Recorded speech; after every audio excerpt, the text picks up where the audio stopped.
Hello, class. We have a lecture for you here on Chapter 11.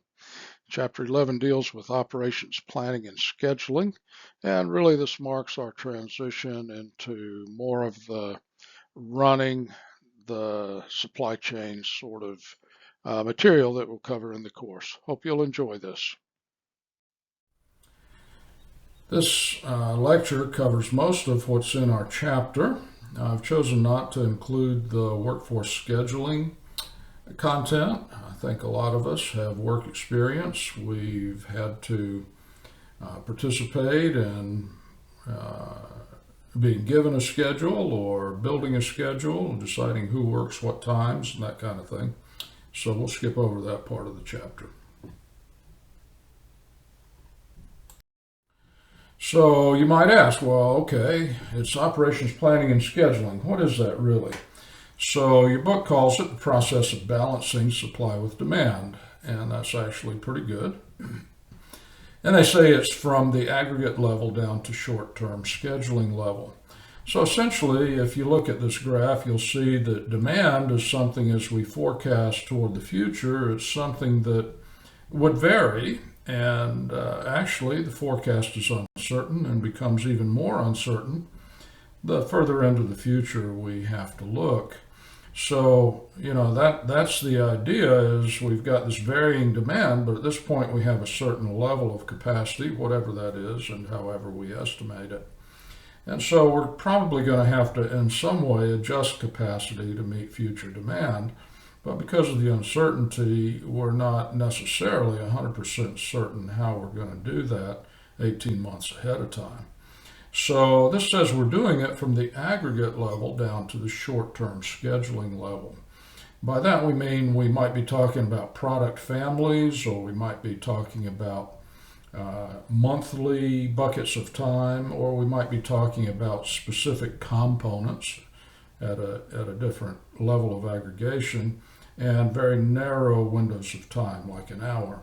And so the aggregate level, usually we're talking about, monthly time buckets and maybe an intermediate time horizon, 12 to 18 months forward looking. And, product families. Whereas in the short term, we might be thinking again about a component and how much we need to make in the next day or something like that.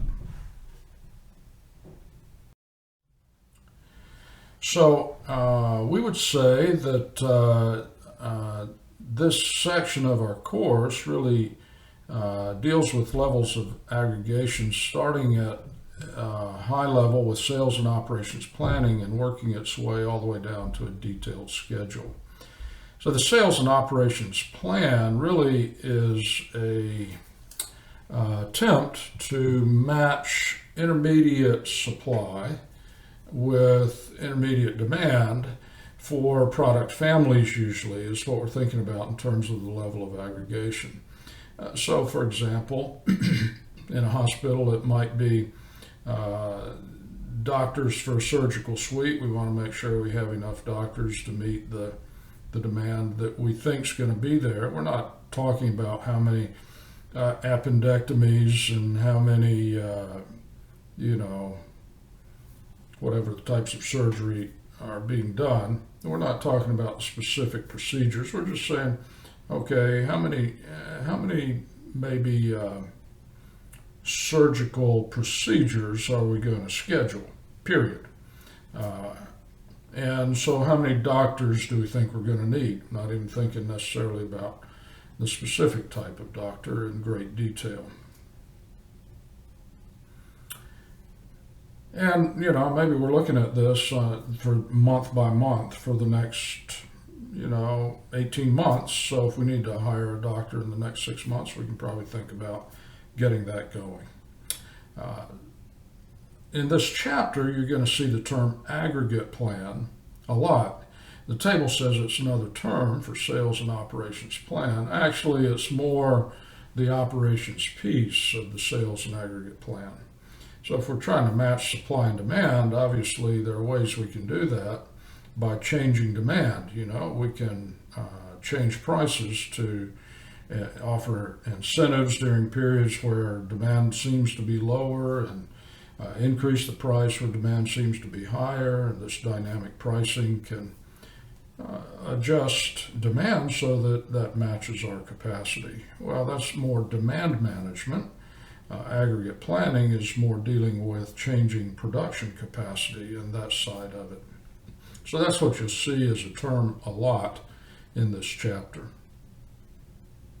The production plan then is a lower level of aggregation than the aggregate plan. Here, instead of product families, we're probably talking about the specific things that we sell. We might call this independent demand inventory if we're in a manufacturing setting. And so, it's the products, you might say, that have specific SKUs. And so, it might be if the product family was hardwood furniture, then the production plan would tell us how many of the oak tables that have 2 leaves we're going to plan to have available in each week of our planning horizon. Or, it might tell us not just, then it would also have to tell us about maple tables that don't have leaves, and how many chairs made from these hardwoods we're going to have available and when, and so on.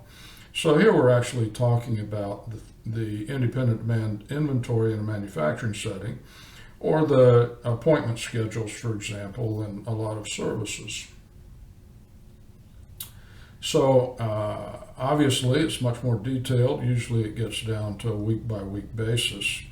And what we might do is we might have an EOQ for the product that we're selling, or an economic production quantity, we would call it perhaps.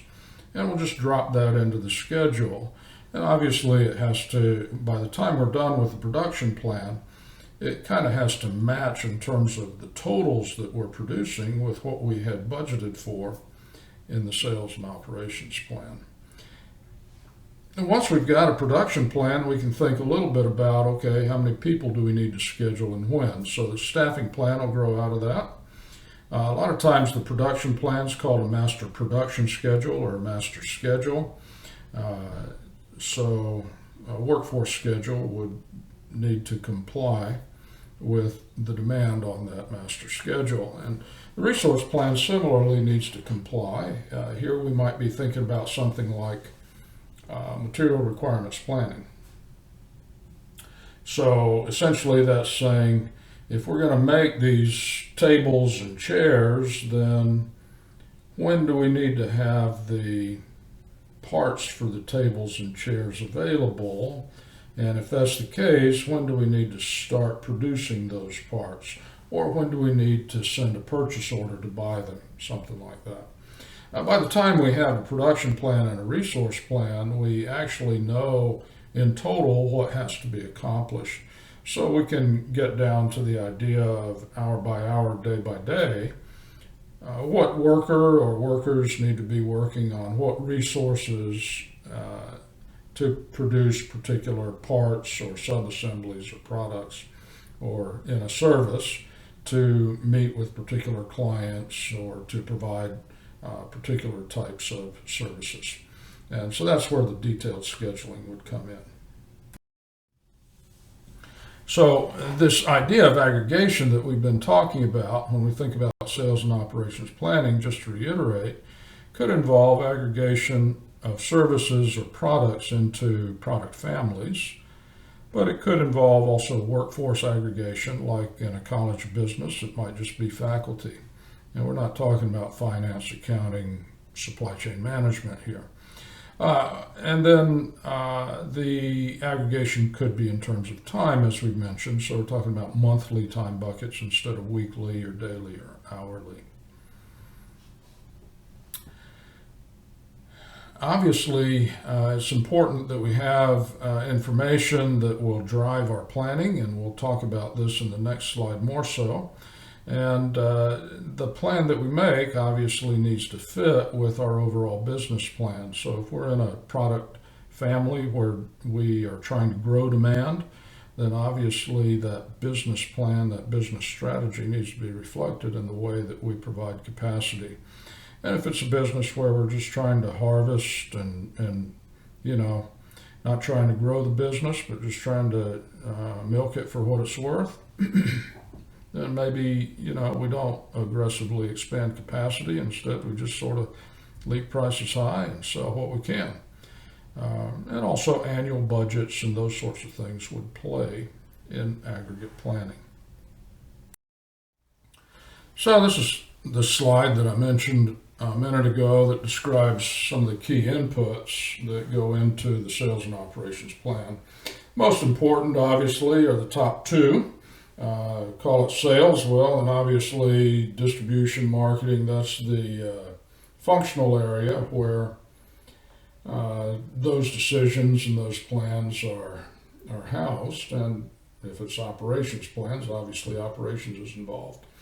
In the past, what would probably happen in most businesses is marketing would come up with sales forecasts, and they would give them to operations and say, hey, this is what we need to have available and when of these things that are on our product list.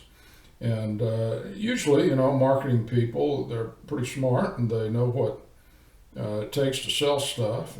And so that's a good reason for them to be doing that forecast. They're close to customers. But they also like to have inventory sitting around so that, they can make sales quotas. And it's a lot easier to sell something to a customer who can walk out the door with it than one that has to wait and could go across the street to get something similar. So marketing might have had its own incentives to maybe boost the forecasts a little bit beyond what they actually thought would sell. And of course, the difference can be taken care of with pricing incentives or promotions, things of that nature.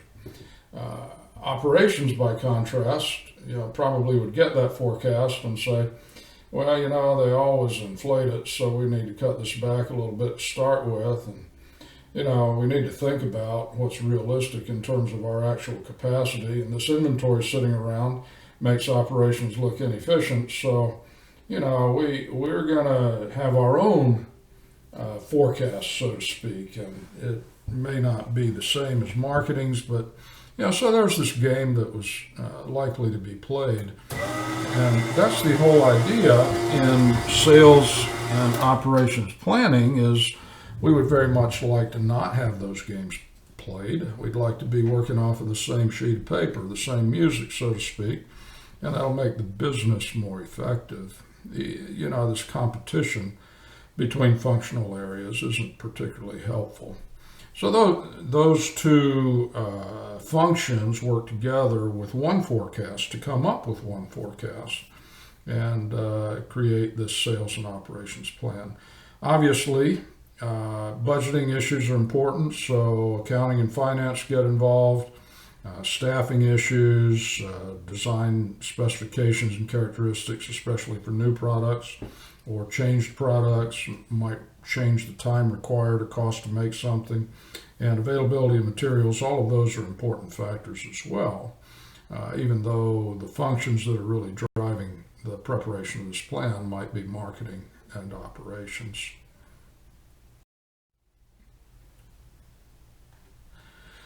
This figure kind of summarizes the whole area of operations and planning in our course. The green boxes are what we cover in this chapter, and of course, yellow boxes are things that we might have talked about at some other point in the course.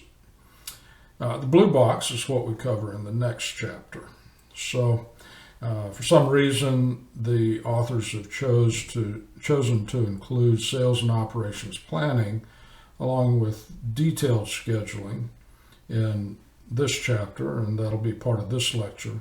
Of course, the next lecture will look more at resource planning. When we think about that, we're thinking about master scheduling and material requirements planning, and potentially the analogous activities in a service business called services resource planning. So let's talk about sales and operations planning now more from a operations perspective, not the demand management side, but more the supply side. If we're looking down the road, say 12 to 18 months down the road, we really have a limited set of ways that we can adjust our capacity. And, in that period of time, we can't build a new production facility, usually can't buy a production facility, usually can't think about selling a production facility, although we could potentially move one to much lower capacity. And we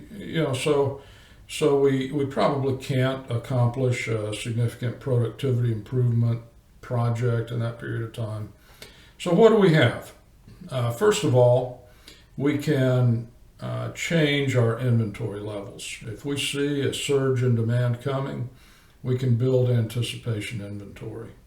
Or if we see demand about to fall through the floor, then we can sort of delay production, ask customers to take a delayed delivery, and that would enable us to continue working even when demand is lower. So we can use back orders. So this idea of adjusting our inventory level with actual material sitting on the shelf in a warehouse, wherever, or with back orders is one thing that we have at our disposal to match supply and demand. Another area has to do with changing the workforce size. And so that essentially has to do with hiring and firing. And that's something we can accomplish, layoffs and, bringing workers back. That's something we can potentially accomplish with relatively short time horizons. Then we can also do things like schedule overtime or part-time workers or vacation time, that kind of thing, so that we adjust, in that case, the number of units we get per month out of a particular worker. And finally, in some instances, we may be able to subcontract. So in a way, we're really talking about three variables here: inventory, workforce size, and production rate, which would be how much we get out of a worker in a month. And then potentially, in some cases, subcontracting. With those variables in place that we talked about on the last slide, usually what happens is a company will put together some sort of a pro forma plan. And usually when they do that, they're going to start off with a particular strategy. So one of those strategies is what we call the chase strategy. In a chase strategy, we pretty much hire and lay off in order to match the demand forecast. The idea here is, maybe we can't produce in advance. Maybe our customers won't take back orders. So maybe it's a make-to-order scenario like a job shop. And if we're going to match supply and demand, we may just have to do a lot of hiring and firing in order to do that.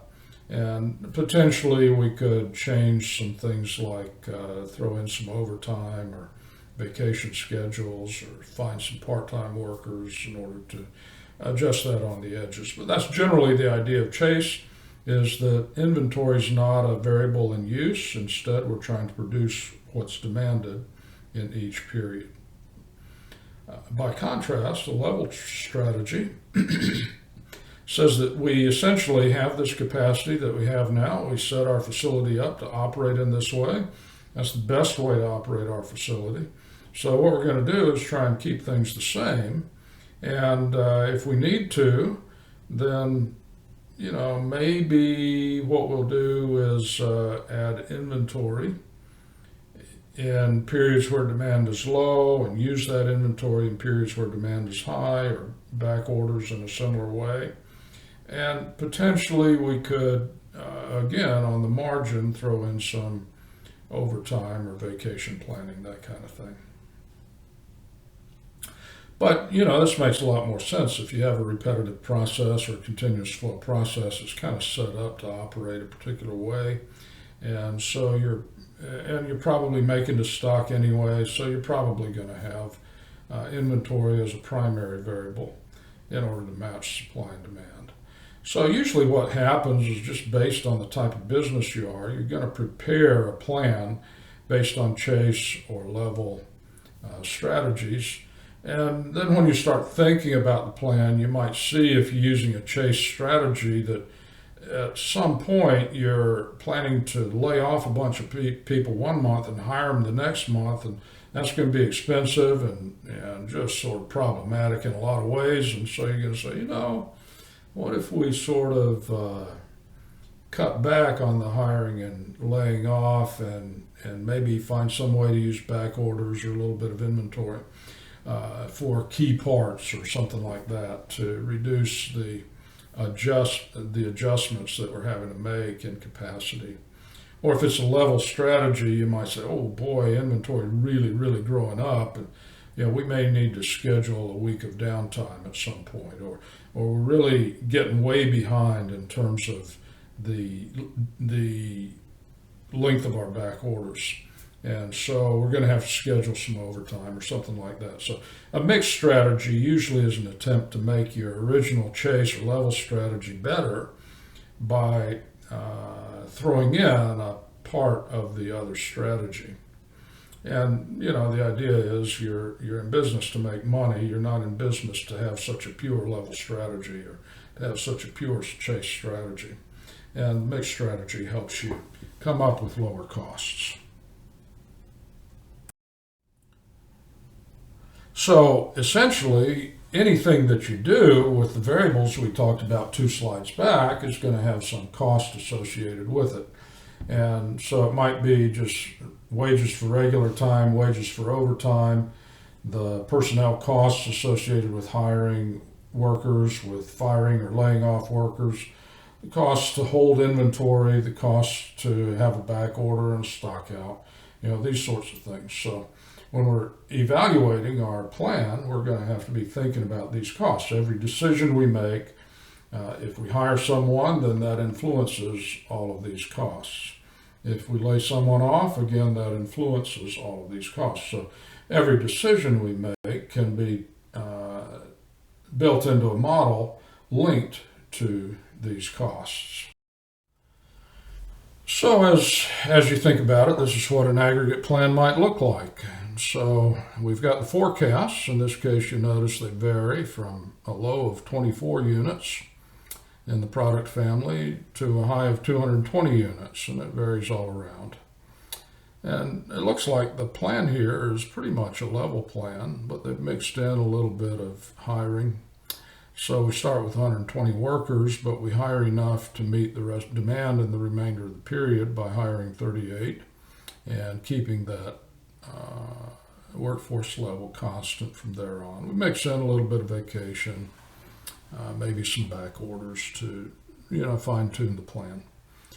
So based on that set of decisions we see in yellow, then we'll know sort of what our inventory levels are and how many hires we've made and how many layoffs we've made. And so on the basis of that, we can calculate our costs and add them up, figure out what the total cost of the plan is, what our budget needs to be, and sort of what we're going to be spending in each month in each of those categories. And that's kind of got us our plan. We might want to see if we can't make that better, and we could in fact do a linear programming solution of this and figure out what the optimal set of decisions is. Most people don't do that, and really it's for 2 reasons that they don't. First of all, right now we're thinking about what we're going to do for the next 6 months, but we only have to do the stuff in the first month. Next month, we'll still be thinking 6 months forward, but we'll be thinking about months 2, 3, 4, 5, 6, and what would be 7 in this case. But at that point, there'll be 1 through 6 again. So it's a rolling planning horizon. So right now, we're thinking, okay, what are we probably going to do 6 months from now? But we don't have to do it. And by the time it gets to the point that we make that decision 6 months from now and we actually implement the plan, we will have thought about this plan at least 6 times each month, and we will have fine-tuned it. So it's more of a repetitive process, and so coming up with the optimal solution today may not be so important to us. We have the opportunity to change our plan. And Another factor here is that our forecast is probably going to change. So 6 months from now, a lot can happen in the next 6 months. For example, if you're thinking about doing this in January of 2020, a lot would have changed in March of 2020 when the pandemic hit. And so, if you came up with the optimal plan and really went all in on that thing, that wouldn't necessarily have been helpful. So, we're more comfortable with reiterative planning on this scrolling or moving time horizon with the 6 month window. And another thing we could say is a lot of times expertise is extremely valuable. So if you're a senior manager doing this type of planning, you've probably seen a demand pattern sort of like this in the past, and you probably intuitively have a very good feel for what you need to do. So there's so much uncertainty and so much opportunity to replan and so much usefulness of your intuitive and expertise being applied, your intuition and expertise being applied, that that's just sort of how we tend to do it. Build a spreadsheet and think about it and come up with a solution.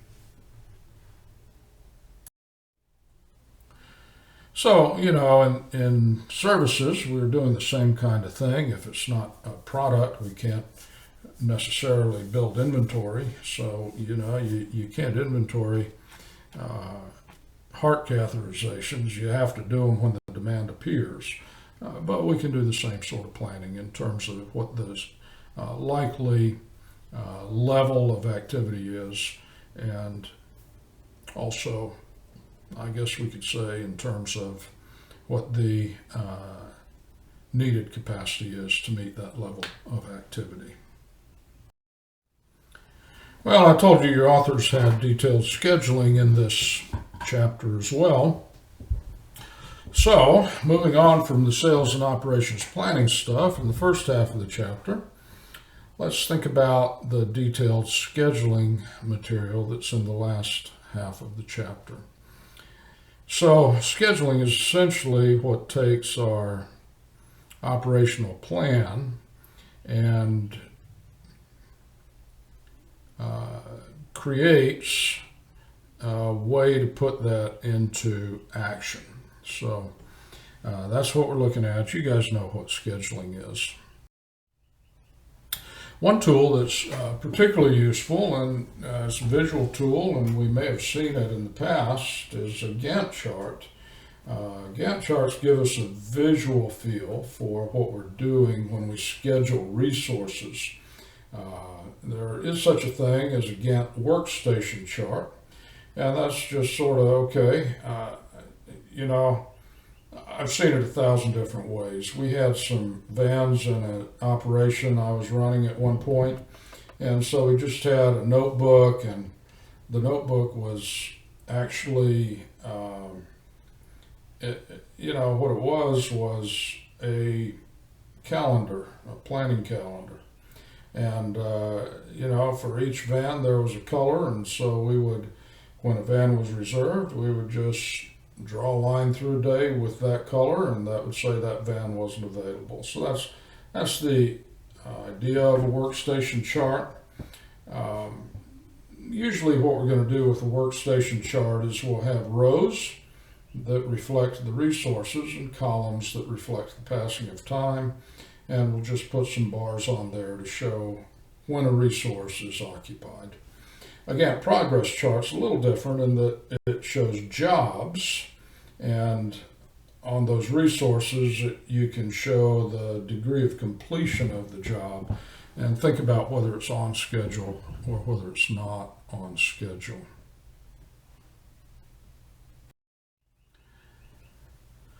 So this is an example of a progress chart. You've got a job that's, maybe you're designing parts for a auto OEM, and so here's this job you have for Ford. You're 2 days into it, and you've got about 4 days left on it. So you kind of show the progress of the job, and as well as the period of time that you're supposed to be working on that. In this case, it looks like we're behind on the Ford job because it's the 21st and we've only got 2 days of work done on it. We should have had 5 by now. Looks like we're on schedule with Nissan and behind schedule with Buick. So that's helpful, just a visual tool to help us see what the schedule's looking like and whether we're, caught up or behind. This is what a workstation chart might look like, and here we've got an operating room or a series of operating rooms in a hospital, and individuals are making reservations to use those. And so, we're just marking off the time so somebody else can't reserve that.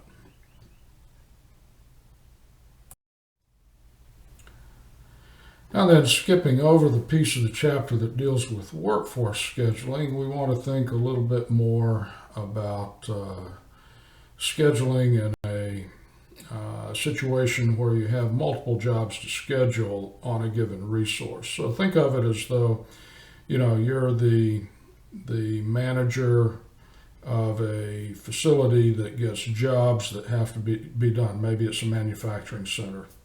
And you've got to decide which job to do when. This is something you actually do on a regular basis because you manage your own schedule. So if you've got 20 homework assignments, then you've got to figure the order in which that you do them. Or if you've got 20 homework assignments plus 5 things to do at your house that you need to get done, plus 3 things to do for the civic organization, you kind of have to prioritize among those many things because you're just one resource. And so that's what we're talking about. One resource with many activities. If you think about it, those activities that have to be scheduled, or those jobs that have to be scheduled, are really just a waiting line. And so it's a lot like the cashier at a supermarket has to decide which individual in the waiting line they're going to take first. And so they use a rule. And the rule usually is, hey, if you are the first one in here, you're the first one that gets my attention. And that's a common way that we might schedule, particularly in service settings, where the customer can see what's going on. Seems like it's fair. I got in line first, I get served first. But, that may not really be the most fair way to do something in truth, because, a lot of times, don't you, when you have a full cart at the grocery store and someone walks up behind you and just has, a roll of paper towels and that's all they want, or just has a gallon of milk, don't you say, well, you should go in front of me. Look, you only have one thing, but I've got this. Why should you have to wait 10 minutes for my order to be completed when yours is just going to make me wait 30 seconds, right? So first come, first serve, really it's perceived to be fair, but it may or may not be, depending on how we think about things. It's also common, perhaps, for people to use an earliest due date sequencing rule. That makes a lot of sense if you're thinking about on-time performance, although we'll see in a minute that it may not give you the very best on-time performance in terms of the average number of customers whose jobs are late. So there are many other priority sequencing rules that we could use with a set of jobs that have to go through one machine. In fact, I'll just mention some of them here. One is shortest processing time. So the idea here with shortest processing time is just get a bunch of jobs done in a hurry that aren't going to take much time, get them out of the way so that you might be able to spend some time with other jobs that take a little bit longer. If you're using shortest processing time, there's a real benefit. And the benefit is in terms of flow time. That's one of our performance measures. So flow time is how long a job spends waiting and being processed. So if we take those short jobs and do them in a hurry, then we get a lot of jobs out and they're not waiting for us to complete one long job. So if I'm working on the grocery cart that's going to take me 10 minutes and there are 15 people in line, then I've got 150 minutes of wait time going into the flow time experienced by my customer set. Whereas if I did those 15 one-minute jobs, the most any one of those would have waited would be 15 minutes instead of every one of them waiting 15 minutes. And the job that's going to take a long time only has to wait a relatively short period of time. So we come out ahead in terms of flow time with a sequencing rule based on processing times. Maybe that makes sense. It turns out if we do that, and we're getting a lot of jobs out, so the risk of a job being late is also pretty small. So lots of times, shortest processing time is a rule that gives us good performance in regard to average number of jobs that are late and maybe even average tardiness. So it's not a slam dunk that earliest due date, which ignores processing times, is going to give us a good result in terms of tardiness. So there are other ways that we might combine these two things and a bunch of different ways that we might sequence jobs. But that's the idea in terms of sequencing jobs at a workstation. We'll create a sequencing rule, and then we can measure the performance that we're getting. Over time, we'll figure out a way that seems to work pretty well with the mix of jobs that we seem to get. If we use shortest processing time, for example, and used it over a period of time, what we might find is always going for the shorter jobs that, 1 minute checkout type job. We might stay busy doing the shorter jobs, and that customer with the cart that has 10 minutes worth of checkout never gets our attention.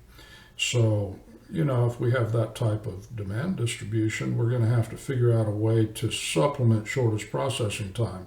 Maybe it would be by something we do like having a express checkout lane, so that certain resources are dedicated to the short jobs and other resources can be dedicated to the longer jobs that we'd never get to if we only focused on short jobs.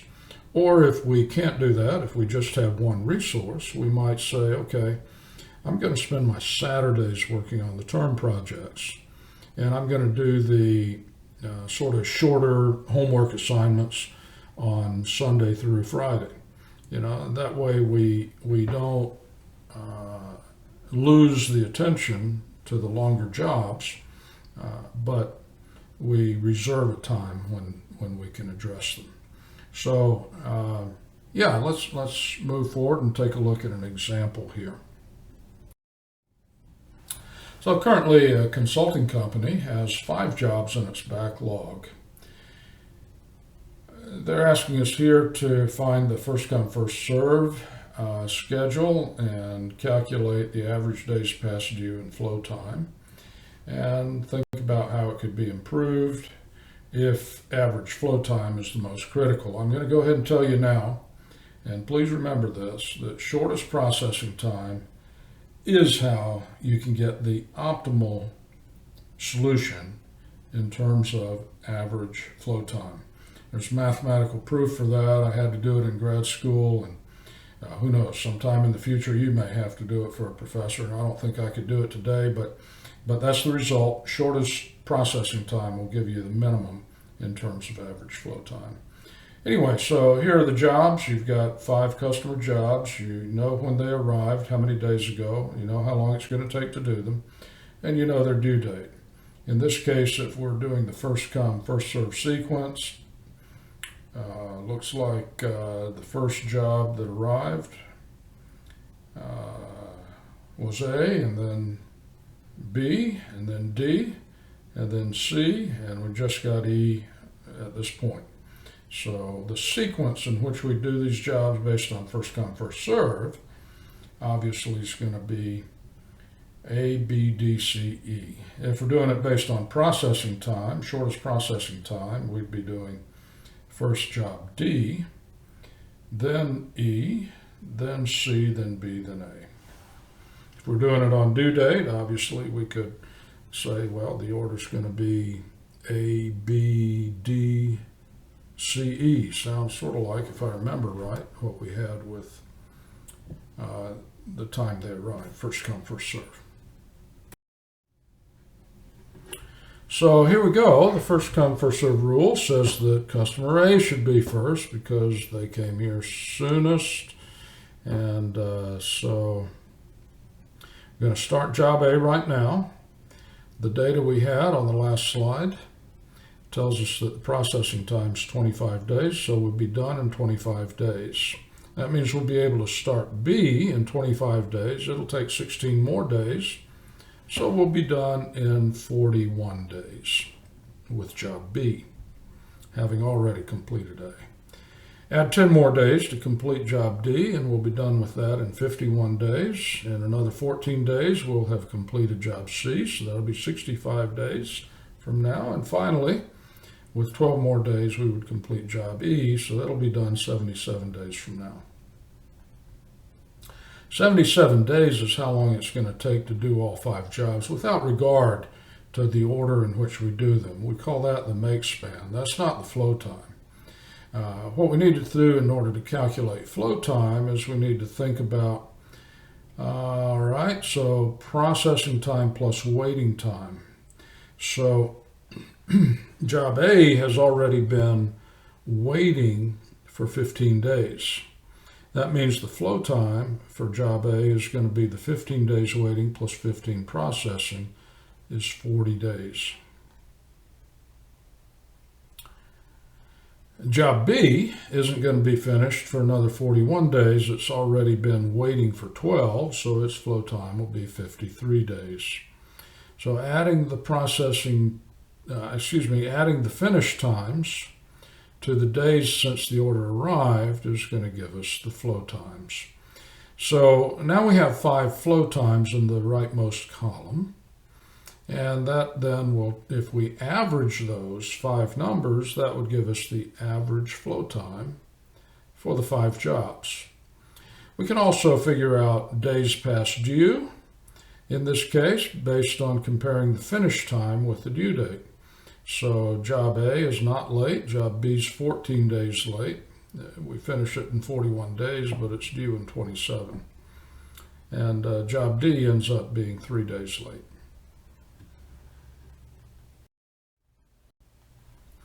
So as we said, we can find average flow time by averaging the numbers in the flow time column, average days past due by averaging the numbers in the days past due column.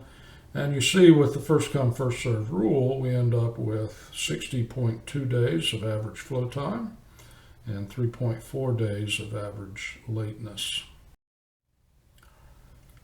Using the shortest processing time rule, it turns out, as I promised, it's better in terms of flow time. We're at 47.8 days instead of, I think on the last slide, we were at 64 with earliest due date. We do end up with more lateness in this case. So we did end up in this case now with 14.6 days of average lateness on these jobs.